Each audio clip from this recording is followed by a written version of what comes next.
안녕하세요. 작은다육입니다. 오늘은 구독자님께서 문의하신 것 중에 어떻게 하면 다육이를 안 죽이고 잘 키울 수 있는지에 대해서 문의가 들어왔습니다. 자, 보편적으로 이제 가게에 찾아오시는 분들도 그렇고 밴드에서도 그런 문의를 하시는 분들이 의외로 많습니다. 그럼 제가 꼭 여쭤보는 말이 있는데, 혹시 약 해주시냐고 물어보면 열에 9번 다육이도 약을 해줘야 돼요 라고 하시는 분들이 거의 대부분입니다. 근데 우리가 왜 약을 해야 되는지 그 자체를 모르시는 분들도 상당히 많고요. 그 다음에 가장 큰 문제가 이 약을 한다는 자체가 농약이라고 이렇게 인식만 하고 있더라고요. 농약이 뭐 인체에 해롭고 뭐 안 좋다는 이런 생각을 많이 가지고 있기 때문에 약에 대한 인식이 너무 나쁘다고 이렇게 생각을 하고 있는 것 같아요. 그런데 생각을 좀 바꿔보시면 상황이 좀 달라져요. 예를 들어서 농약이라고 하는 거는 사람이나 뭐 반려동물이나 이런 데에는 당연히 독극물입니다. 독극물, 유독성 물질이니까. 하지만 식물의 입장에서는 전혀 다르죠. 그 식물한테는 병을 막아주는, 쉽게 말하면 사람한테를 치면 백신이나 마찬가지예요. 우리가 자기 몸을 건강하기 위해서 사람들은 뭘 하죠? 밥만 먹는 거 아니잖아요. 종합 비타민은 기본이고, 칼슘제, 오메가3 몸에 좋다는 거 다 먹고, 그 다음에 제일 많이 하는 게 백신을 맞죠. 독감 백신도 맞고, 파상풍 그 다음에 간염 이런 거 해갖고 백신 미리미리 다 맞잖아요. 그 다음에 반려동물들도 마찬가지죠. 때 되면 영양제 주고 때 되면 약도 주고 해가지고 이 아이들을 건강하고 튼튼하게 자랄 수 있게 한다는 얘기죠. 그런데 유독 식물에 대한 부분은 전혀 그런 게 없어요. 식물들도 반려식물이라고 요즘은 그렇게 많이 하잖아요. 다육이들도 그는 약을 해야만이 면역성이 생긴다는 거죠. 단순히 그냥 물만 주고 뭐 가끔씩 영양제 몇 개 올려준다고 그게 되는 게 아니라는 거죠. 우리가 다육이를 키우면서 가장 많이 이렇게 착각이라고 해야 될지 그런 부분이 이 약 주는 부분이에요. 자, 우리가 가장 쉽게 생각을 해서 과일 같은 거를 한번 생각을 해보자고요. 과일 같은 거 약을 친 아이와 약을 안 친 아이는 천지 차이입니다. 일단 뭐 겉으로 보기에도 약을 친 아이들은 일단 뭐 빛깔도 좋고 그 표면도 깨끗해 갖고 빛이 반짝반짝 납니다. 그리고 사이즈도 상당히 커요. 일단 육안으로 봤을 때 먹고 싶은 충동이 생길 정도로. 하지만 약을 안 한 아이들은 어떻죠?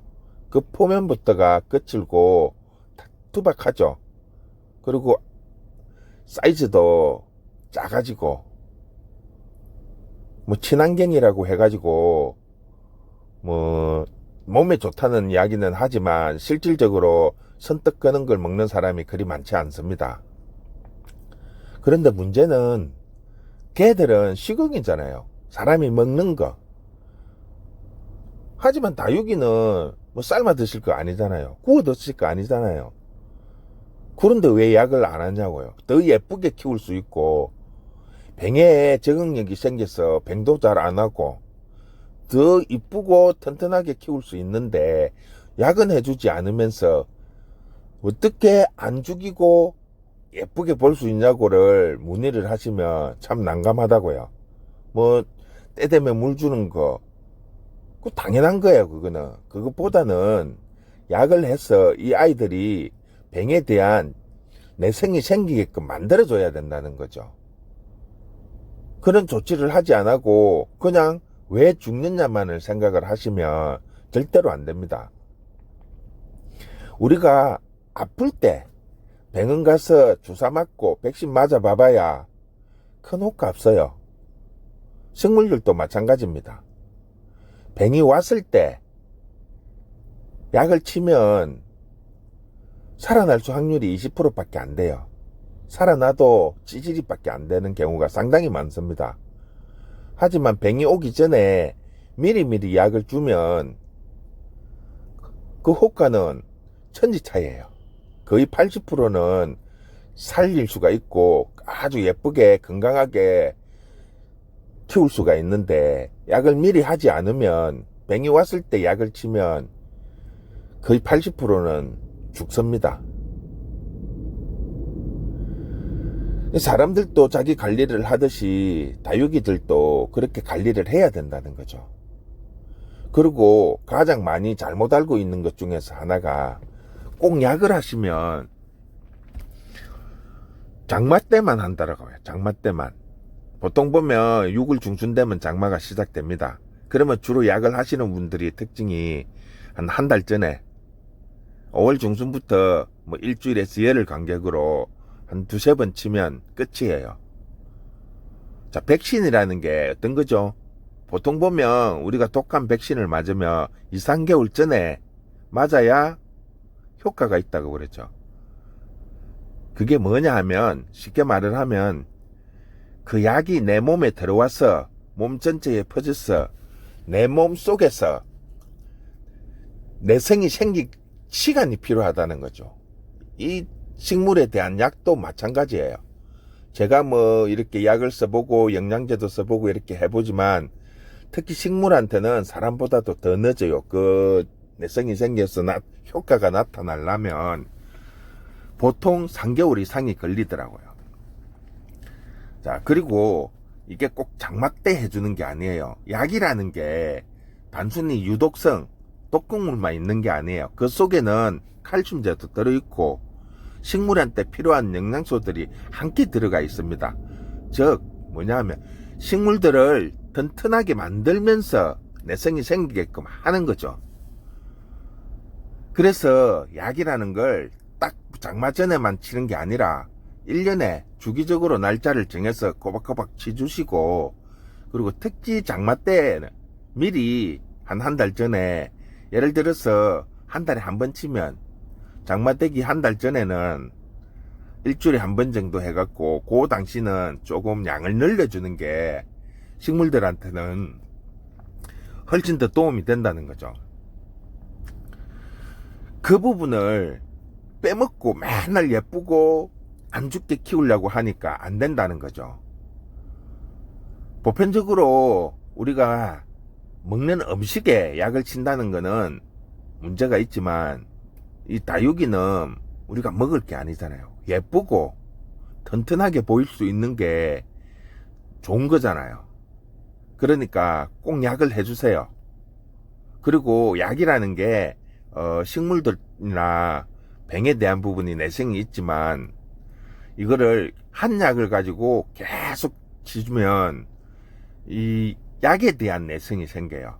그래서 똑같은 약을 2번 이상 연속으로 치면 식물 자체에서도 내성이 생겨서 효과가 떨어집니다.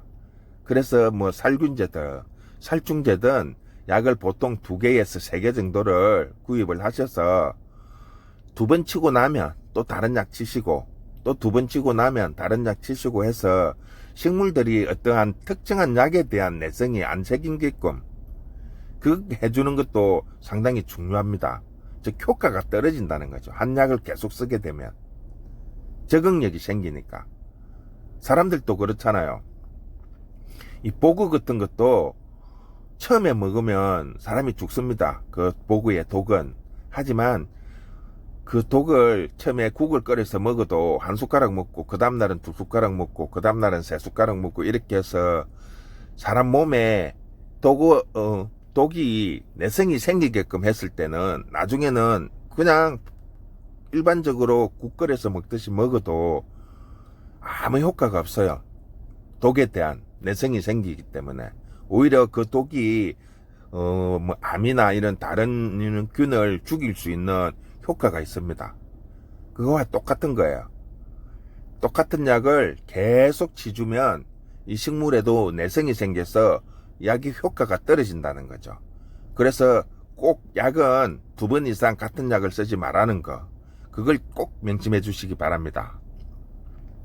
그리고 또 한 가지 부탁드리고 싶은 거는, 다육이를 키우다 보면 뭐 병을 한다든지 또 뭐 관리를 잘 못해갖고 찌질이가 되는 경우들이 상당히 많아요.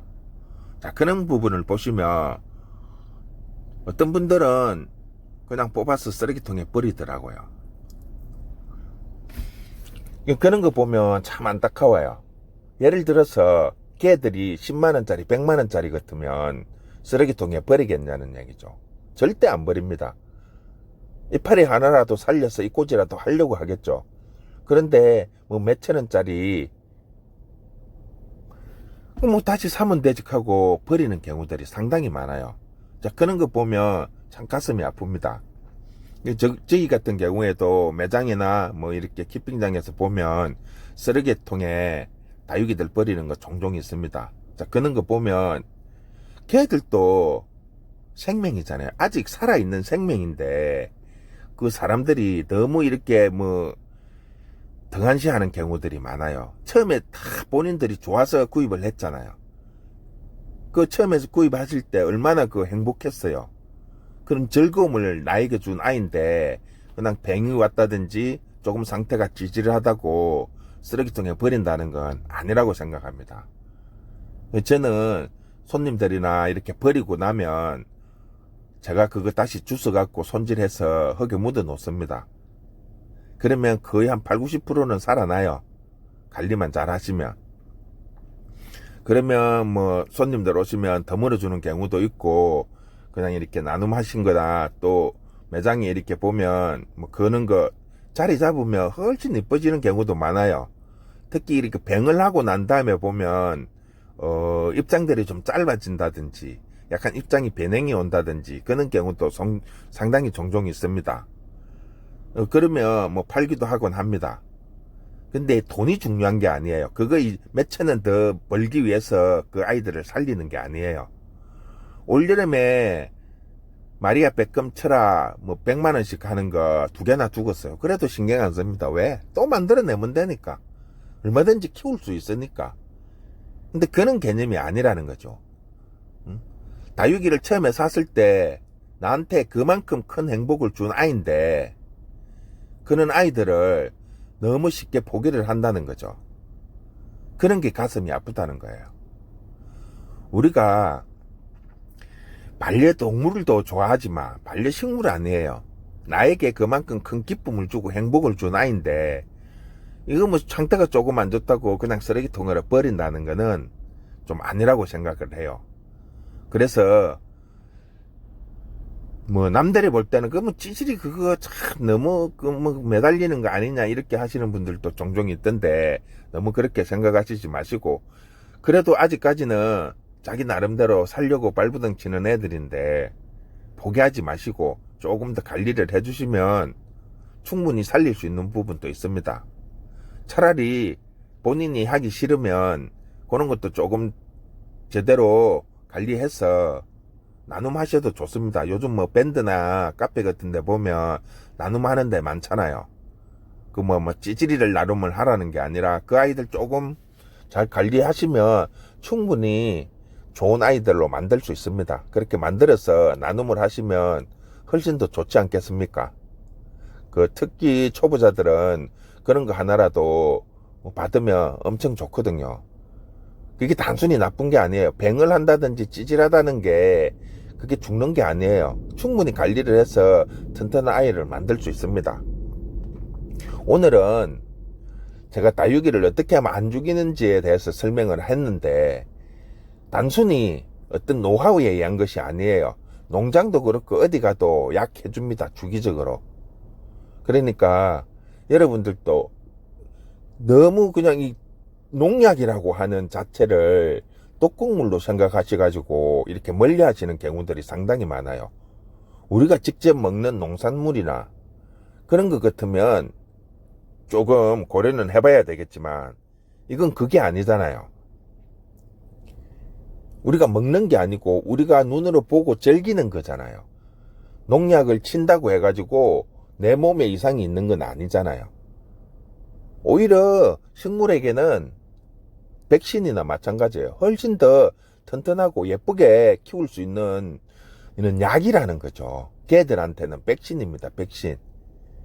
그런 거를 조금 생각을 하셔가지고 딱 장마 때만 약하지 마시고 미리미리 그냥 1년에 쭉 한 달에 한 번씩, 한 달에 두 번씩 이렇게 주기적으로 약을 해주시는 거. 그러면 지금보다 훨씬 더 이쁘고 튼튼한 아이로 키울 수 있습니다. 그거 하나는 꼭 맹심하세요. 그리고 아까도 이야기했지만 치질이라고 너무 그냥 이렇게 버리지 말라는 거. 만약에 반려동물이 그랬다면 쉽게 버릴 수 있겠습니까? 절대 아니잖아요. 반려식물도 나에게 그만큼 큰 기쁨을 주는 아이니까 그렇게 쉽게 포기하시지 마시고 끝까지 내가 어떻게 했는데도 안 되는 경우는 어쩔 수 없지만 그래도 너무 쉽게 쓰레기통에 가는 건 아니라고 생각을 합니다. 그래서 그런 부분은 꼭 부탁을 드리고 싶습니다. 자, 오늘은 그냥 이렇게 간단하게 설명을 하겠습니다. 앞으로 더 좋은 영상 찍어서 올릴 수 있도록 노력하겠습니다. 감사하고요. 뭐 좋아요하고 뭐 구독은 기본이니까 잘 부탁드립니다. 자, 오늘도 즐겁고 행복한 하루 되시기 바랍니다. 수고했습니다.